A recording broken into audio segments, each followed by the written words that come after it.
Hello बच्चों। तो आज हम कक्षा 12 की भौतिक विज्ञान में जो धारिता तथा संधारित्र नाम का चैप्टर इस समय चल रहा है, उसमें आज हम सब लोग जो है एक नया डेरिवेशन जो कि पिछले ही भाग का है, आज हम पढ़ेंगे समांतर प्लेट संधारित्र की धारिता, जबकि प्लेटों के मध्य कोई आंशिक रूप से परावैद्युत पदार्थ हो, यानी जब परावैद्युत पदार्थ की मात्रा कम हो तब ये उसकी है। हमने पिछले वीडियो में देखा था जब आंशिक रूप से पूरा मतलब परावैद्युत पदार्थ प्लेटों के बीच में भरा हुआ था, इसमें है लेकिन आंशिक रूप में है, वो चीज़ हम देखेंगे। ठीक है, तो आप लोग यदि हमारे चैनल में नए आए हों तो चैनल को सब्सक्राइब जरूर कीजिएगा। चलिए हम शुरुआत करते हैं इस डेरिवेशन की। और ये जो डेरिवेशन है ये बोर्ड परीक्षा का बहुत ही मोस्ट इम्पॉर्टेंट डेरिवेशन है। इसमें किया क्या जाता है, हमने बताया था पिछले भी डेरिवेशन में कि इसमें समांतर प्लेट संधारित्र का मतलब हुआ दो प्लेटें हैं जिनकी आकार समान है। दो प्लेटें होती हैं, एक प्लेट ये हो गई और दूसरी प्लेट ये हो गई। ठीक है ना, थोड़ी दूरी पर रख रहे हैं क्योंकि हमको एक परावैद्युत पदार्थ भी इसमें लेना है। ठीक है, एक परावैद्युत पदार्थ यहाँ पर ले लिया गया है। हमने एक टी मोटाई का परावैद्युत पदार्थ लिया और इसका परावैद्युतांक कितने का है, K का है। और ये प्लेट हमने मान लिया A थी और ये प्लेट क्या थी, B थी। हमने बताया था पहली प्लेट का संबंध किससे होता है, आवेश स्रोत से होता है, और जबकि दूसरी प्लेट का जो संबंध होता है वो होता है पृथ्वी से। किससे होता है, पृथ्वी से। और इस स्थिति में यदि हम पहली वाली प्लेट को धनावेश देते हैं, पहली वाली प्लेट को धनावेश देते हैं तो प्रेरण द्वारा दूसरी वाली प्लेट पर ऋणावेश आ जाता है। ये इसका स्टेटमेंट हो जाएगा। इस समय प्लेटों के बीच की दूरी कितनी है, d है। ठीक है, ध्यान से देखेंगे तो इस समय कौन सा माध्यम यहाँ पर है, वायु का है। कहाँ पर है, ये क्या है, माध्यम वायु का। और हमको पता है ये आवेश प्लस का है, ये माइनस का है, और यहाँ कोई एक परावैद्युत पदार्थ है। ठीक है, टी मोटाई का है। तो हमको पता है यहाँ प्लस से माइनस की ओर एक वैद्युत क्षेत्र उत्पन्न हो जाता है। ठीक है, स्टेटमेंट एक बार फिर से पढ़ लेते हैं। माना ए व बी दो समान क्षेत्रफल वाली प्लेटें एक दूसरे से डी दूरी पर समांतर रखी हुई है। माना ए व बी समान क्षेत्रफल वाली दो प्लेटें डी दूरी पर समांतर क्रम में रखी गई है तथा इन दोनों प्लेटों के मध्य एक कोई टी मोटाई का परावैद्युत पदार्थ रखा गया है। परावैद्युत पदार्थ क्यों रखा गया, ताकि ये दोनों चिपके ना, ऐसे रखा गया इसके लिए। ऐसे इसकी मोटाई ऐसे रख दी गई, टी मोटाई की। अभी तक हम पूरे में भरते थे, पूरी प्लेट में। अब पूरी प्लेट में नहीं भरेंगे, अब हम केवल टी मोटाई में ही भरेंगे। तब क्या होगा ये देख रहे हैं। ठीक है ना, टी मोटाई का कोई परावैद्युत पदार्थ रखा है जिसका परावैद्युतांक K है। प्लेट A का संबंध आवेश स्रोत से, जबकि प्लेट B का संबंध पृथ्वी से। इस स्थिति में यदि आवेश स्रोत द्वारा प्लेट A को धनावेश दिया जाता है तो प्रेरण द्वारा प्लेट B पर ऋणावेश आ जाता है। ठीक है ना, ये इतना हो गया इसका स्टेटमेंट। मान लिया आवेश स्रोत द्वारा हमने इस वाली प्लेट को कितना आवेश दे दिया गया है, प्लस Q दे दिए, तब दूसरी वाली प्लेट पर इतना ही ऋणावेश आएगा। ठीक है ना, हमको चाहिए क्या, हमको चाहिए विभव। हमको क्या चाहिए, विभव, क्योंकि धारिता हमको निकाल दिए और धारिता बराबर होता है आवेश बटा विभव। ठीक है ना, तो आवेश तो हमको पता है कितने का आ गया है, Q का, लेकिन ये इस समय प्लेट का विभव होगा, इसी बार नहीं होगा, नहीं होगा। इस प्लेट का विभव है लेकिन ये निगेटिव प्लेट इस पर कोई प्रभाव डालेगी, उसके कारण क्या होगी धारिता, वो चीज। और बाकी ये परावैद्युत पदार्थ क्या करता है, तो यहाँ पर देखेंगे यहाँ दो माध्यम हो गए।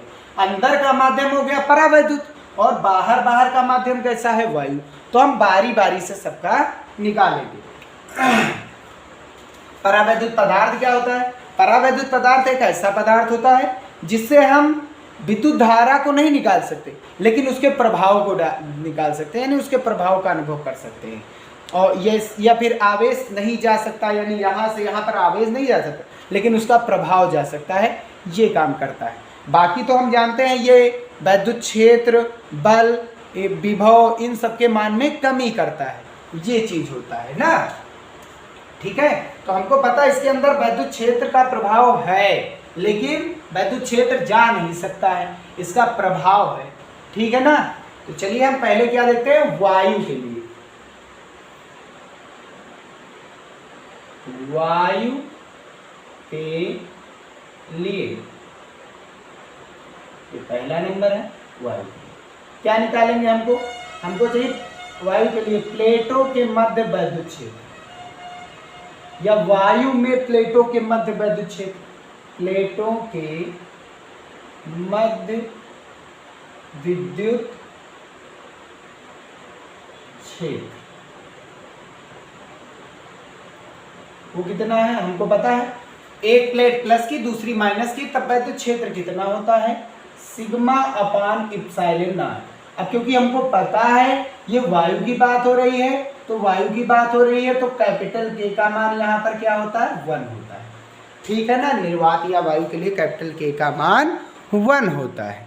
चलिए आगे देखते हैं, जहां सिग्मा क्या है, सिग्मा बराबर है एकांक क्षेत्रफल में उपस्थित आवेश की मात्रा, क्योंकि प्लेट है, प्लेटें ऐसी रखी गई है, ऐसे।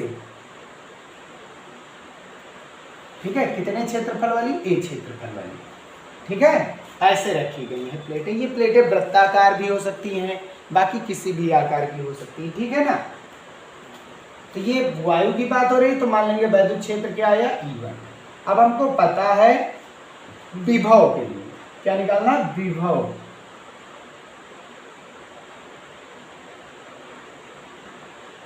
तो यहां विभव क्या निकल के आएगा, V इक्वल्स टू, हमने फार्मूला बताया था ED, कहां से आया था ये भी बताए थे। ठीक है ना। तो V इक्वल्स टू ED, लेकिन हमको कहाँ के लिए, किस माध्यम के लिए चाहिए, वायु के लिए। तो वायु के लिए हमको वैद्युत क्षेत्र भी चाहिए, वायु के लिए विभव भी कितना होगा, क्योंकि माध्यम अलग अलग है तो उनके मान भी अलग अलग आएंगे। और हमने बताया था परावैद्युत पदार्थ अगर जब लेंगे तो क्या होता है, मान कम हो जाते हैं सबके। ठीक है। अब वायु के लिए E क्या है, वैद्युत क्षेत्र है, वैद्युत क्षेत्र तो वही है प्लेटों के बीच, ये तो बदलेगा नहीं। लेकिन D क्या है, D है दूरी, किसके बीच, प्लेटों के बीच। हमको किसकी दूरी चाहिए, वायु वाले माध्यम की दूरी। तो वायु वाला माध्यम तो इतना सारा ही है, ये वाला माध्यम तो दूसरा है, तो ये वाला माध्यम की दूरी हमको नहीं चाहिए, हमको केवल इतने की चाहिए।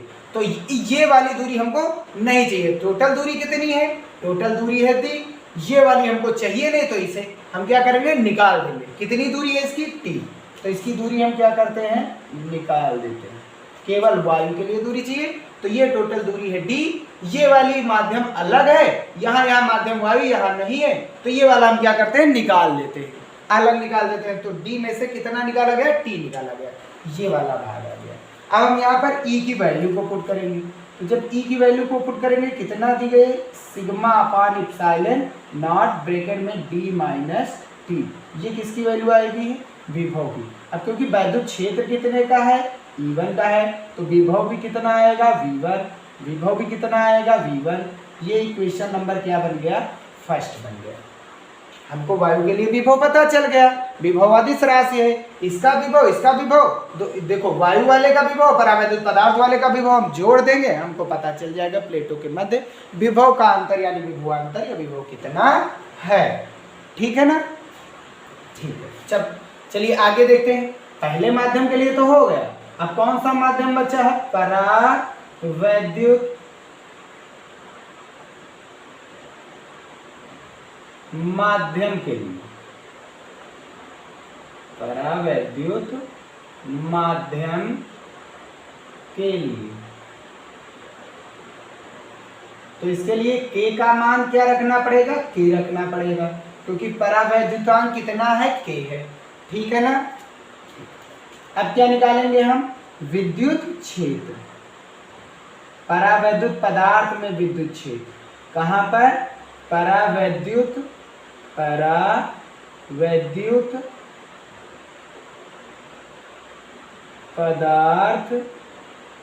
पदार्थ में, परावैद्युत पदार्थ में विद्युत क्षेत्र अब कितना विद्युत क्षेत्र E इज इक्वल टू, हमको पता है प्लेटों के बीच हम चाहे जहां पर विद्युत क्षेत्र निकालें, दो आवेशित प्लेट होती हैं, दो आवेशित प्लेट के मध्य विद्युत क्षेत्र हम यहाँ पर निकालेंगे तब भी आएगा सिग्मा अपान इप्सिलॉन नॉट, यहाँ निकालेंगे तब भी सिग्मा अपान इप्सिलॉन नॉट, यहाँ निकालेंगे तब भी सिग्मा अपान इप्सिलॉन नॉट। दूरी पर निर्भर नहीं करता, प्लेटों के मध्य चाहे जहां पर हम विद्युत क्षेत्र निकालें सेम ही रहेगा। तो इस वाले परावैद्युत पदार्थ पूरे भर में विद्युत क्षेत्र सेम रहेगा, तो वो कितने का आ जाएगा सिग्मा अपान इप्सिलॉन नॉट। लेकिन ये किस माध्यम के लिए है, परावैद्युतांक, तो इप्सिलॉन नॉट के साथ क्या जुड़ जाएगा, के जुड़ जाएगा। यहाँ के का मान 1 हो गया था वायु के लिए, लेकिन माध्यम अब बदल रहा तो इसका परावैद्युतांक बदलेगा, तो वैद्युत क्षेत्र कम हो जाएगा ना। यही चीज तो करता है, कोई बीच में रोकने वाला आ गया ना वैद्युत क्षेत्र का, ठीक है। अब ये E2 इसलिए किया गया क्योंकि ये अलग माध्यम के लिए, हम अलग अलग माध्यम के लिए निकाले। अब यहाँ पर प्लेटों के मध्य विभव क्या हो जाएगा, या प्लेटों पर विभव, यानी पहली वाली प्लेट पर कितना विभव बचा, तो V इक्वल्स टू हमने क्या पढ़ा है, विद्युत क्षेत्र V इक्वल्स टू ED पढ़ा है फार्मूला ना, हमने बताया था D दूरी के लिए विद्युत क्षेत्र कितना, विभव कितना होता है, तो V इंटू हमको किसका विभव निकालना है, परावैद्युत माध्यम का। जैसे वैद्युत क्षेत्र निकालें तो परावैद्युत माध्यम का भी हम क्या निकालेंगे, विभव। तो परावैद्युत माध्यम केवल कितने तक है, T तक है। कितनी दूरी तक है, T दूरी तक है, तो यहाँ दूरी क्या लिख देंगे, T लिख देंगे। अब विद्युत क्षेत्र क्या है, विभव भी दूसरा है, दूसरा मतलब परावैद्युत पदार्थ का, तो इसका लिए E2 अब वैल्यू को पुट करेंगे तो sigma upon epsilon not into के और T के साथ इसका क्या हो जाएगा, गुणा। ये हो गया इक्वेशन नंबर 2, ठीक है ना। तो यहाँ तक कोई दिक्कत तो नहीं है। हमने अलग अलग माध्यम के लिए विभव निकाल रहे हैं, ठीक है ना। तो उसके लिए पहले वैद्युत क्षेत्र निकालते हैं और फिर वैद्युत क्षेत्र निकालने के बाद हम क्या करते हैं, विभव को निकालते हैं। जितनी दूरी के लिए हमको चाहिए हम उतनी दूरी से उसका गुणा करा देते हैं, ठीक है ना। चलिए अब हम क्या निकालेंगे, नेट विभव। तो नेट विभव हमको पता विभव अदिश राशि है, तो नेट प्लेटों के बीच कितना विभव आया है, तो वायु का विभव और प्लस परावैद्युत पदार्थ का विभव। तो नेट विभव V इक्वल्स टू वायु का विभव V1 है, परावैद्युत पदार्थ का कितना है V2। हल करेंगे तो V इक्वल्स टू V1 की वैल्यू कितनी आई है, sigma upon epsilon not bracket में D माइनस टी प्लस का V2 की वैल्यू कितनी आई है, सिग्मा अपान इप्सिलॉन नॉट और कैपिटल K यहाँ जुड़ गया क्योंकि परावैद्युत पदार्थ की बात हो रही है, और इनटू में कितना आ गया T का। यहाँ से देखेंगे तो कुछ कॉमन आ रहा है, तो कॉमन क्या आ रहा है वो निकाल लेंगे। तो यहाँ सिग्मा अपान इप्सिलॉन नॉट है, यहाँ सिग्मा अपान इप्सिलॉन नॉट है, तो ये हो जाएगा दोनों में कॉमन। अब बचा क्या, यहाँ पर D माइनस टी बचा है और प्लस प्लस यहाँ पर क्या बचा है, ऊपर बच रहा है T और नीचे क्या बच रहा है, K बच रहा है। ये क्या निकल के आ गया हमारा विभव, नेट विभव। सिग्मा अपान इप्सिलॉन नॉट यहाँ था, सिग्मा अपान इप्सिलॉन नॉट यहाँ था, इससे हम बाहर निकाल लिए। अब हमको क्या चाहिए, अब हमको चाहिए धारिता। क्या चाहिए हमको, धारिता। और धारिता के लिए हमने ऊपर सूत्र लिख दिया है Q अपान V, तो इसके लिए धारिता चाहिए। तो धारिता निकालने के लिए हमने सूत्र पढ़ा है, धारिता संधारित्र की धारिता C इक्वल्स टू क्या पढ़ा, Q अपान V। तो Q की वैल्यू कितनी आई है, Q की वैल्यू तो Q ही है, तो Q आवेश तक हमको कितना विभव मिला ये चीज निकालना था। तो आवेश तो Q ही लिया गया था, और विभव कितना आया है इस स्थिति में, sigma upon epsilon not bracket में D माइनस टी और प्लस का T बाई के। हमको पता है सिग्मा क्या, एकांक क्षेत्रफल का आवेश है, और हमको टोटल कितना क्षेत्रफल का चाहिए, A क्षेत्रफल का चाहिए, क्योंकि पूरी प्लेट का क्षेत्रफल A है। तो A क्षेत्रफल के लिए हमने सूत्र क्या पढ़ा है, sigma is equals to Q, देखो sigma is equals to Q upon A। हमने पहले भी ऊपर लिख दिया है, ये देखो, तो Q और बटे में क्या आ जाएगा A, और नीचे साथ में क्या था, इप्सिलॉन नॉट, ब्रैकेट में क्या बच रहा, D minus T plus T by के। तो यहाँ से हम क्या करेंगे, Q को Q से काटेंगे और इसे कहाँ भेजेंगे, ऊपर। तब इस स्थिति में देखो C का मान कितना मिल रहा, C = 8 ऊपर जाएगा और नीचे क्या बच रहा है, D - T और प्लस का T/K, और यही इसका क्या बन जाएगा, डेरिवेशन का आंसर बन जाएगा।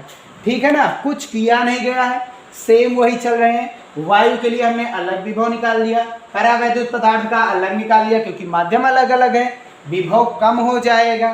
ठीक है ना, तो इसका विभव अलग, वायु का विभव अलग, दोनों को ऐड कर दिया। वहां पिछले वाले डेरिवेशन में क्या था कि पूरे प्लेटों के बीच में परावैद्युत पदार्थ भरा, यहाँ पूरी प्लेटों के बीच नहीं भरा हुआ है, यहाँ केवल T मोटाई तक भरा हुआ है, तो T मोटाई तक का हम विभव निकाल लेंगे। बाकी वायु के लिए कितना बचेगा, फिर D - T मोटाई का बचेगा, तो उसका विभव अलग, इसका विभव अलग। हमको पता प्लेटों के बीच में चाहे जहां पर हम वैद्युत क्षेत्र निकालेंगे वो σ/ε0 ही होता है। नेट विभव निकालने के लिए दोनों विभव को ऐड कर देंगे और इसके बाद हम वो जो विभव आया उसके धारिता वाले सूत्र में रख देंगे, क्योंकि यही एक लौता सूत्र है जो धारिता के मान को बताता है। तो यहाँ तक ये derivation very very most important है। अगर समझ में आया हो तो इसे कमेंट में जरूर बताइएगा। ठीक है, तो हम आगे का टॉपिक देखते हैं।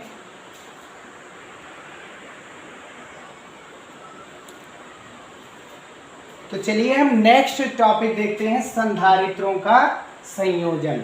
हमको पता है संधारित्र क्या होते हैं, जब दो समान आकार की प्लेटें को किसी सेल या मतलब दो समान आकार की प्लेटें बहुत पास पास रखते हैं तो किसका निर्माण करते हैं, संधारित्र का निर्माण करते हैं।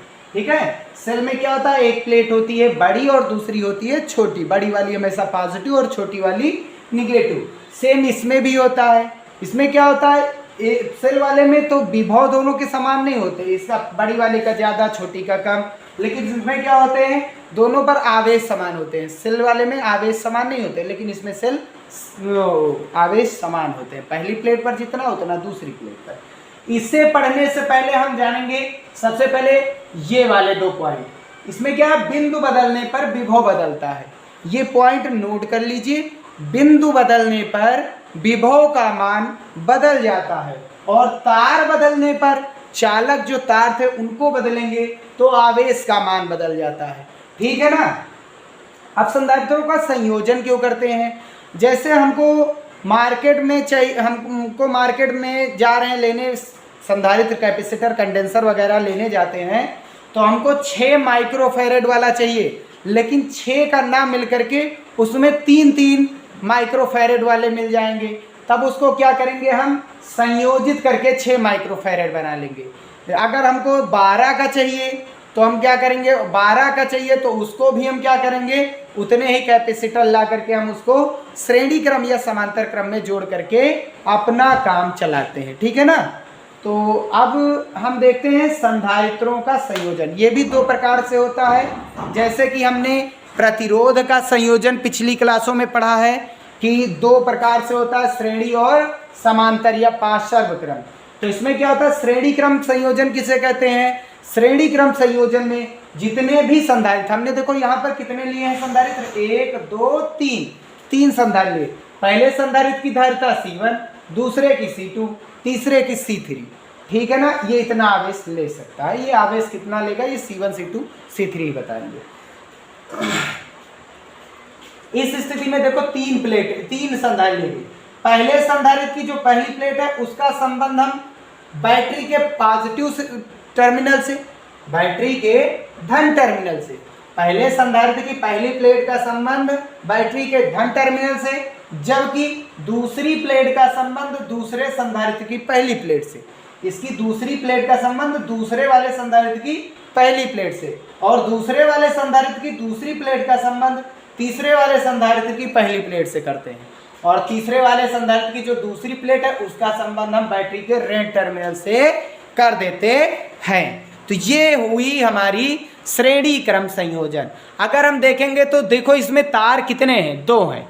एक तार का काम क्या होता है, आवेश या एनर्जी को, एनर्जी इस तार के द्वारा जाती है, यानी आवेश या विद्युत धारा कह दो। आवेश जब चलने लगता है उसी का नाम विद्युत धारा होता है। तो यहां से करंट इसमें जाएगी, यहां से करंट इसमें जाएगी, एक तार लेकर के जाएगी और दूसरे तार लाने का काम करती है।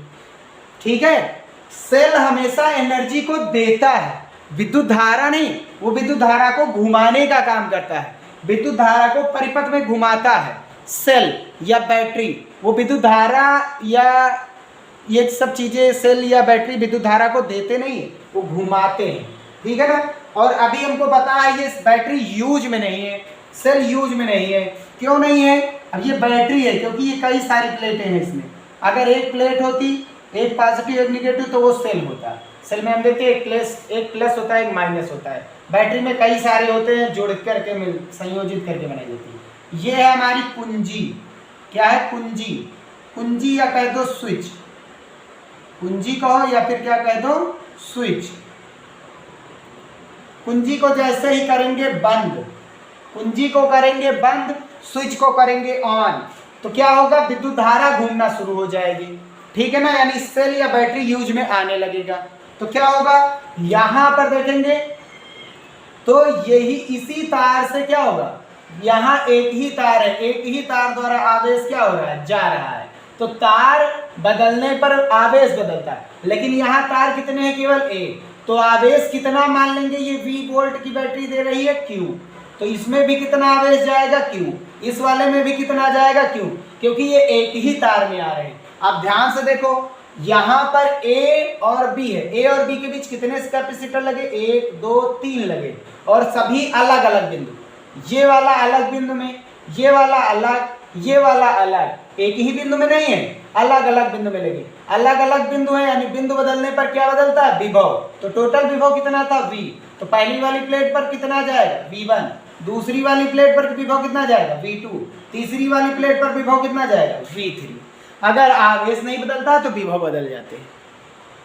ठीक है ना, यहां तक कोई दिक्कत? तो श्रेणी क्रम संयोजन किसे कहते हैं? जब बहुत सारे होंगे कैपेसिटर लगे तब क्या होगा? तो श्रेणी क्रम संयोजन में प्रत्येक पहले संधारित्र की पहली प्लेट का संबंध बैटरी के धन टर्मिनल से, जबकि दूसरी प्लेट का संबंध दूसरे संधारित्र की पहली प्लेट से करते हुए चले जाते हैं, और अंतिम संधारित्र की दूसरी प्लेट का संबंध बैटरी के ऋण टर्मिनल से कर देते हैं। इसको लिख लीजिएगा, स्टेटमेंट लिख करके तब डेरिवेशन करिएगा। ठीक है ना। तो पहले संधारित्र की पहली प्लेट का संबंध, इस संयोजन में पहले संधारित्र की पहली प्लेट का संबंध बैटरी के धन टर्मिनल से, जबकि दूसरी प्लेट का संबंध दूसरे संधारित्र की पहली प्लेट से करते हुए चले जाते हैं, और अंतिम संधारित्र की दूसरी प्लेट का संबंध बैटरी के ऋण टर्मिनल से कर देते हैं। यह संयोजन श्रेणी क्रम संयोजन कहलाता है। और श्रेणी क्रम संयोजन में क्या समान रहता है? समान क्या रहता है? अब यहीं से हम पता लगा लेंगे समान क्या है। समान क्या है? देखो, आवेश। बदल क्या रहा है? बदल क्या रहा है? विभव। बात समझ में आ गई? तो ये याद रखिए, अगर आवेश समान है तो कौन सा क्रम लगेगा? श्रेणी क्रम लगेगा। ठीक है ना। ये देख लो, एक में ही जुड़े रहेंगे तो श्रेणी क्रम, अलग अलग जुड़ेंगे तो फिर समांतर क्रम। चलिए यहाँ पर विभव को देखते हैं। V इक्वल्स टू कितने भागों में टूटा है? V, ये वोल्टेज, ये वोल्टेज 3 भागों में, V1 plus V2 plus V3, 3 भागों में टूट गया है। और हम जानते हैं, क्योंकि हमने पढ़ा है, V इक्वल्स टू कितना होता है? Q अपान C होता है। V equals to Q upon C होता है। जैसे Q इक्वल्स टू CV वाला फार्मूला वही। तो V1 का मान कितना आ जाएगा? V1 का मान, V1 के लिए आवेश कितना है? Q। धारिता कितनी है? C1 बटे में C1। ऐसे ही V2 कितना आएगा? V2 के लिए आवेश कितना है? Q। धारिता कितनी है? C2। V3 कितना आएगा? आवेश कितना है V3 के लिए? Q। धारिता कितनी है? C3। अब ये वैल्यू यहाँ पर पुट करेंगे तो पूरे संधारित्र की धारिता कितनी होगी? जब संयोजन से निकल के आएगी धारिता, तुल्य धारिता, वो कितनी की आ रही है? C आ रही है। तो V इक्वल्स टू कितना हुआ? Q upon C equals to V1 कितना है? Q अपान C1। V2 कितना है? Q अपान C2। V3 कितना है, Q/C3। ऊपर से Q कॉमन लेकर के कैंसिल कर देंगे उधर वाले से, यानी Q/C इक्वल्स टू Q बाहर ले लिया गया। यहाँ ऊपर कुछ नहीं तो 1/C2 1/C3, Q से Q कैंसिल, ऊपर कुछ नहीं बचा तो 1, तो 1 के बटे में C बराबर है 1 के बटे में C1, 1 के बटे में C2, 1 के बटे में C3। तो श्रेणी क्रम संयोजन में संधारित्र की कुल धारिता, ये क्या है, संधारित्र की कुल धारिता। तो संधारित्र की कुल धारिता का व्युत्क्रम संयोजन में लगे समस्त संधारित्र की धारिताओं C1 C2 C3 के व्युत्क्रमों के योग के बराबर होता है। अतः श्रेणी क्रम संयोजन की कुल धारिता का व्युत्क्रम संयोजन में लगी समस्त संधारित्र की धारिताओं के व्युत्क्रमों के योग के बराबर होता है। ये इसका हो गया डेरिवेशन, ठीक है ना। इससे ये चीज, ये प्रतिरोध का उल्टा होता है। प्रतिरोध में श्रेणी में डायरेक्ट जुड़ते हैं, लेकिन इसमें उल्टा जुड़ देगा, समांतर वाला प्रोसेस चलेगा। तो ये हुआ। अगर 2 लगे होते तब क्या आता, तो 1 इज इक्वल्स टू कितना आता, 1/C1 प्लस 1/C2।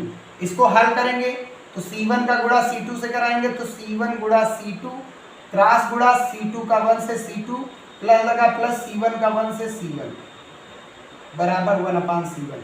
पलट देंगे, ये पलट देंगे सभी को, तो C की वैल्यू कितनी आ जाएगी, गुणा वाला ऊपर C1 गुणा C2 और नीचे क्या आ जाएगा, जोड़ वाला C1 प्लस C2। तो ये 2 संधारित्रों के लिए लगाया जाएगा न्यूमेरिकल में, इससे बहुत यूज में लिया जाएगा, ठीक है। तो नेक्स्ट चल करके हम देखते हैं। हाँ तो बच्चों चलिए हम देखते हैं नेक्स्ट जो है संयोजन संधारित्र का, वो दूसरा है पार्श्व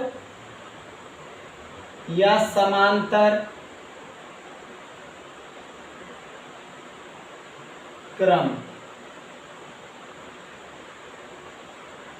तो जब संधारित्रों को हम समांतर क्रम में जोड़ेंगे तब क्या आएगा, तब तुल्य धारिता क्या आएगी। बहुत सारे संधारित्र समांतर क्रम में जोड़ेंगे तब क्या आएंगी, श्रेणी क्रम में जुड़ा तो हमने देखा था उल्टा आ रहा है सूत्र, समांतर क्रम में क्या होगा, चलिए वो भी देख लेते हैं। इससे जानने से पहले ऊपर वाले पॉइंट को जरूर देखिएगा। बिंदु बदलने पर विभव बदलता है, तार बदलने पर यानी तार बदल जाएंगे तो आवेश का मान बदल जाता है। हमने मान लिया 3 संधारित्र C1 C2 C3 एक दूसरे के समांतर क्रम में लगे, देखो आमने सामने है कि नहीं, ठीक है। किसके बीच में लगे हैं, पूरे तार, ये भी, ये वाला भी AB के बीच में लगा, ये भी AB के बीच लगा, ये भी AB के बीच लगा। तो ध्यान से देखेंगे तो तीनों के तीनों संधारित्र किसके बीच में लगे हैं, AB के बीच। और बैटरी भी किसके बीच लगी हुई है, AB के बीच बैटरी भी V है और AB के बीच में। देखो हमको पता है बिंदु बदलने पर विभव बदलता है, और बिंदु समान है तो विभव समान। अब देखो बिंदु समान, AB के बीच पहला लगा, AB के बीच दूसरा लगा, AB के बीच तीसरा लगा और AB के बीच में बैटरी लगी बाहर बाहर। तो इन सभी के विभव क्या हो जाएंगे, समान हो जाएंगे। इन सभी के विभव क्या हो जाएंगे, समान। सभी के विभव क्या हो जाएंगे, समान। सभी के विभव क्या हो जाएंगे, समान। सभी के विभव समान क्यों होंगे, क्योंकि बिंदु समान है। तो एक चीज याद कर लीजिए, समांतर क्रम में समान क्या रहता है, विभव। तो असमान क्या होगा, आवेश। और आवेश असमान कब होगा, जब तार बदलता है। चलिए जैसे ही ये यूज में आएगी, कुंजी लगी हुई है, की लगी हुई है, कुंजी लगी हुई, स्विच को जैसे ऑन करेंगे, कुंजी को यानी जैसे बंद करेंगे, तुरंत ये सेल यूज में आने लगेगा, तुरंत ये बैटरी यूज में आने लगेगी, यानी ये विद्युत धारा को घुमाने लगेगा। तो यहाँ पर हम ध्यान से देखेंगे, यहाँ पर विद्युत धारा का मतलब आवेश, आवेश चलता तो उसी का नाम विद्युत धारा है।